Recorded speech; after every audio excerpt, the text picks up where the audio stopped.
every sport has their really, really hated teams. The teams that just crawl on your skin and make you go ick.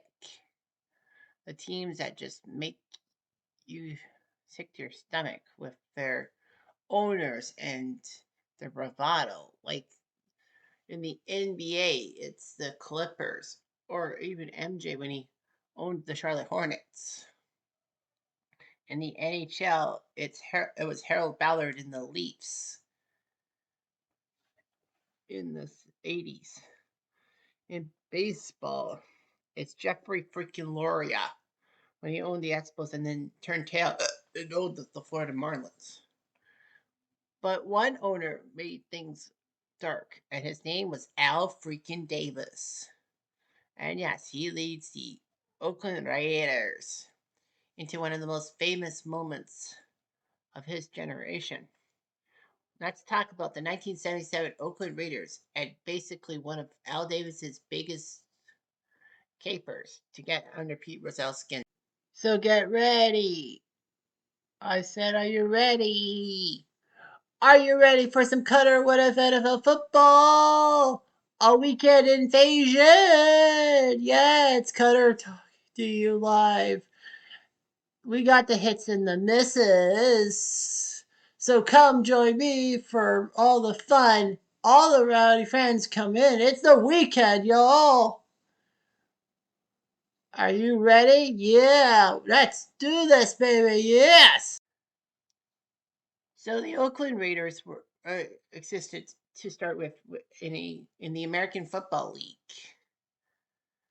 as there were rumors that San Francisco was going to get an American Football League team, AFL team, but they moved to Oakland to become the Oakland Raiders. So the Raiders were around, and Oakland didn't seem like a prosperous city for any sport.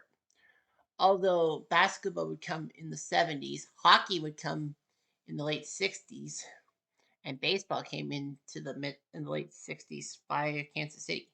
Nevertheless, the Oakland Raiders had a football team in the AFL, and they were known for their dashing personality and practically dirty play, if you will. Otis Sinstrick, John Banasak, Phil Piano, Oman Willie Brown, and of course Jack freaking Tatum.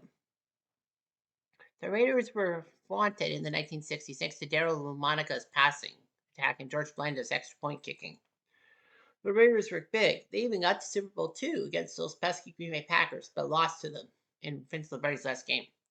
The Raiders still had power, and they had John Madden on their squad as their coach, and he was larger than life.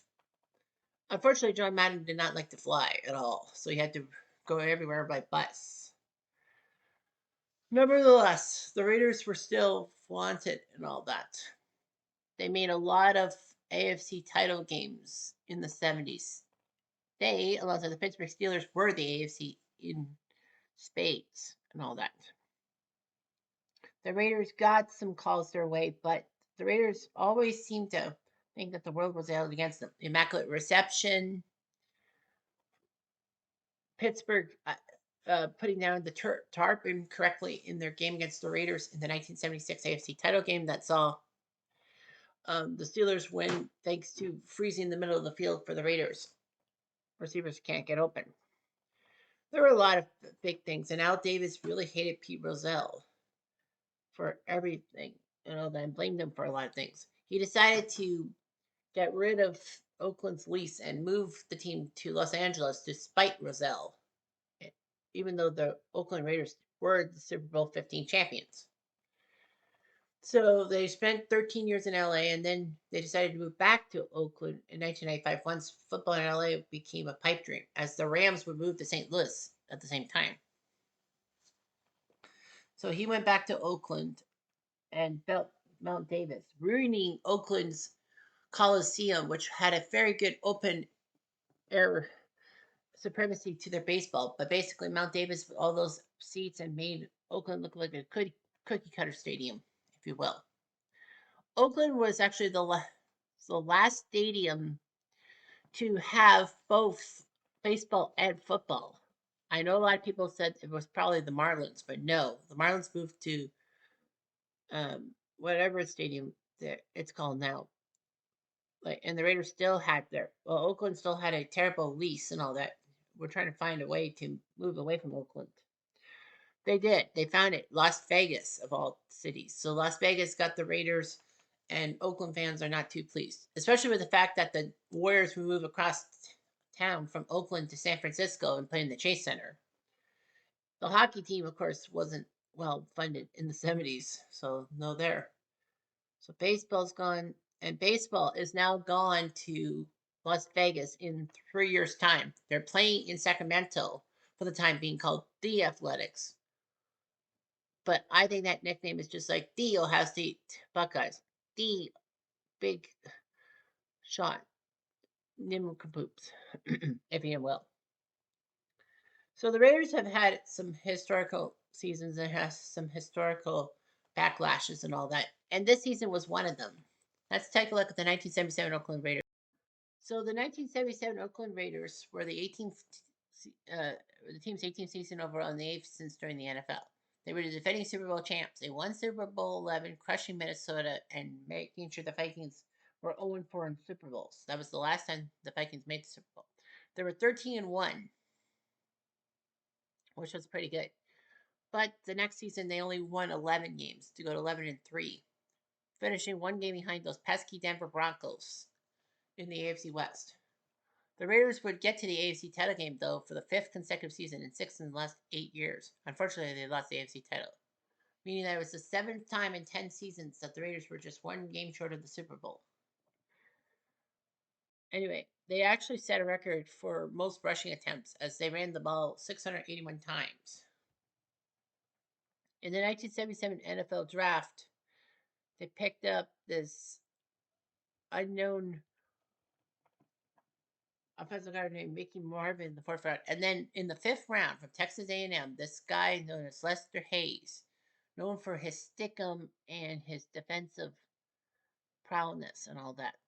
What's even more scary is that in the 12th round, the Raiders' two picks would make an impact. Rod Martin would be the unsung hero of Super Bowl 15 in 1981. And Ralph Bernashka would be a better kicker for the San Diego Chargers. Their 77 team had Ken Stabler at the starter, Mike Ray from USC, the backup with David Hum, baby Hum. Anyway, Pete Badisek, Clarence Davis, Carl Garrett, and Mark Van Eaton were good running backs. Fred Blitnikoff, Boris Bradshaw, Cliff Branch, and Mike Ciani. Tight ends, Dave Casper was the main one. Offensive line, Dave Dalby, George Bueller, Mickey Marvin, Gene Upshaw, John Bella. Defensive line of notes, John Matusak, Dave Sistrek. Linebackers, Ted Hendricks, Matt Stork, Monty Johnson, Ron Martin, and George Atkinson, Willie Brown, Lester Hayes, Jack Tatum, and Skip Thomas in the backfield. And of course, Phil Piano got injured. But anyway, Ray Guy was your punter, Earl Mann was your kicker. So their three losses were to the Broncos on home turf, in San Diego, and then in LA against the Rams. So they ended up 11-3, which was fine and dandy, sweet as candy. But yeah, they failed by one game to the Broncos. So the Broncos were the 1 seed. The Raiders were the 4 seed and would have to play the Baltimore Colts in the divisional round because there was no wild card yet. You had to be the top non-division winning team to move on. Only 4 teams moved on. The key to the 77-78 playoffs was their divisional round game against the Baltimore Colts, who won the AFC East and looked like they were going to have a good season. This was, of course, the season. Well, yeah, this was the year after the Colts got drubbed on home turf 40-14 in the AFC title game by Pittsburgh. And then practically the whole fan base just left the stadium by the fourth quarter, which was actually good because a drunken fan piloted a light aircraft into the upper deck of Memorial Stadium and nobody died. So anyway, the Raiders bit the Colts thanks to the ghost to the post, in which Dave Casper made some key moves and won the game in double overtime. And then on New Year's Day in Denver, in front of 74,000 fans, they lost 20-17. The unfortunate part is once we got to the 77 sorry, NFL thing. Oh, sorry, the ABC title game at 2 o'clock Eastern Time with Dick Enberg and Len Dawson.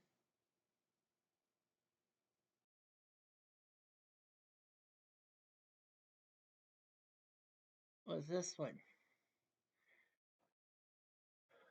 The ball was at the 2 yard line. Then running back Rob Lytle was hit in midair while trying to dive over the line by Jack Tatum. Lost the ball. Mike McCoy appeared to recover the fumble, but the play was blown dead by an official on the opposite side of the field. The officials ruled that Lytle's forward progress was stopped before the fumble, even though replays clearly showed the ball was not free in the moment of contact. Denver got the ball, and then John Keyworth got a touchdown to make it 14-3. So of course that game was, that. And Al Davis basically, well, the game was 20-17, but Al Davis said that basically it's called the big lie, if you will, and practically that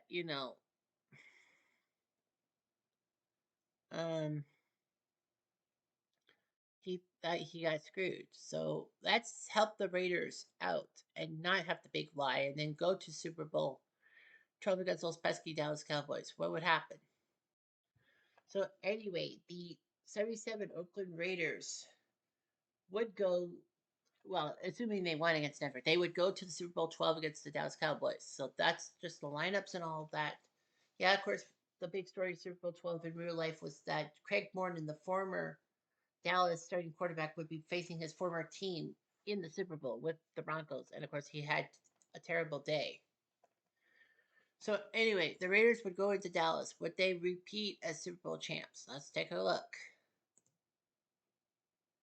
And it looks bad. Anyhow, Dallas got the ball first and punted. Oakland had to punt, and then on a 9-play, 46-yard play, Staubach had to make a bad throw, and then Evan Herrera made it from 29 yards to go to make it 3-0. In the second quarter, Earl Mann kicked the field goal to tie the game at 3. And then Dallas scored a touchdown thanks to Robert Newhouse's touchdown to make it 10-3. And then Evan Herrera on an 8-play drive with 39 seconds left kicked the field goal to make it 13-3. Stabler couldn't do anything about it. Third quarter saw no score, and then the fourth quarter, Staubach to Pearson, second play of the fourth quarter to make it 20-3. The Raiders tried their best, but a penalty on Oakland for holding kind of ruined them. They had to go for a 26-yard field goal to make it 20-6. Dallas had a holding penalty, but they still managed to go down the field for a 31-yard field goal to make it 23-6. Stabler gets sacked by Cliff Harris on fourth down, and then Dallas scores a touchdown with Robert Newhouse. The game was practically over. Dallas won the game 30-6. So Oakland would have got their butts handed to them anyhow, and the Cowboys would have had a bigger win in Super Bowl 12. So Tony Dorsett is your hero. And of course, the Dallas Cowboys have the Seattle Seahawks to thank because Seattle decided to trade their number 2 draft pick to Dallas for some players, for the wanted players, and it ended up being Tony Dorsett. Oakland 6 for 19 on efficiency, Dallas 6 for 15. Rushing yards 82 for Oakland, 204 for Dallas. 110 to 165. Mark Egan only 59 yards. Tony Dorsett 145 for the Cowboys. Yeah, you had 145 yards running, but he didn't score the touchdowns. Newhouse did. Stabler 9 for 26, 70 yards and 2 interceptions. Mike Ray had to come in 7 for 8, 64 yards. Why didn't they just kept him in the game? Michael Ray. Roger Staubach 14 for 27, 177, a touchdown and an interception.